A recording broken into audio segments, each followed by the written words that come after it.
السلام عليكم. معكم ممرض عامر عياصرة. كثير من الناس اللي بيعانوا من آلام أسفل الظهر بكونوا قلقين من طبيعة الألم، هل هو ديسك أم شد عضل؟ وغالبية آلام أسفل الظهر بتكون شد عضل حتى لو كان الألم شديد. طبعا في طريقتين لمعرفة وتمييز طبيعة ألم أسفل الظهر، هل هو ديسك أم شد عضل. الطريقة الأولى من خلال الأعراض، والطريقة الثانية من خلال التصوير الرنين المغناطيسي.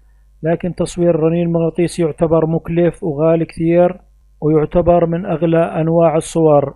مثلا بالأردن سعر صورة الرنين المغناطيسي $150، فمش أي شخص بعاني من ألم أسفل الظهر دغري بنطلب له صورة رنين مغناطيسي إلا بعد التأكد من إنه أعراض ألم أسفل الظهر توحي إنه ديسك.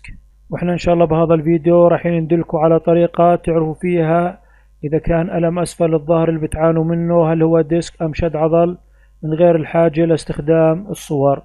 فإذا كنت بتعاني من ألم أسفل الظهر لوحده، حتى لو كان الألم شديد والألم ما فيه له امتدادات، الألم فقط محصور بأسفل الظهر، فمن المؤكد إنه الألم اللي بتعاني منه هو عبارة عن شد عضل، وانت مش بحاجة لاستخدام صورة الرنين المغناطيسي. لكن إذا كان الألم أسفل الظهر اللي بتعاني منه في له امتدادات، الألم بيمتد للرجل سواء اليمين أو اليسار، أيضا بالإضافة لألم أسفل الظهر بتحس بحرقان بالرجل أو تنميل أو خدران، أو بتحس إنه في ضعف بالأرجل، فبهاي الحالة ممكن الألم اللي بتعاني منه بأسفل الظهر يكون ديسك.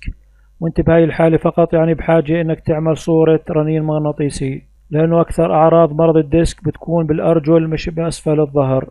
لكن إذا كان الألم محصور فقط بأسفل الظهر ما في أي أعراض بالأرجل، فبهاي الحالة بكون اللي عندك شد عضل وما في داعي تعمل صورة رنين مغناطيسي.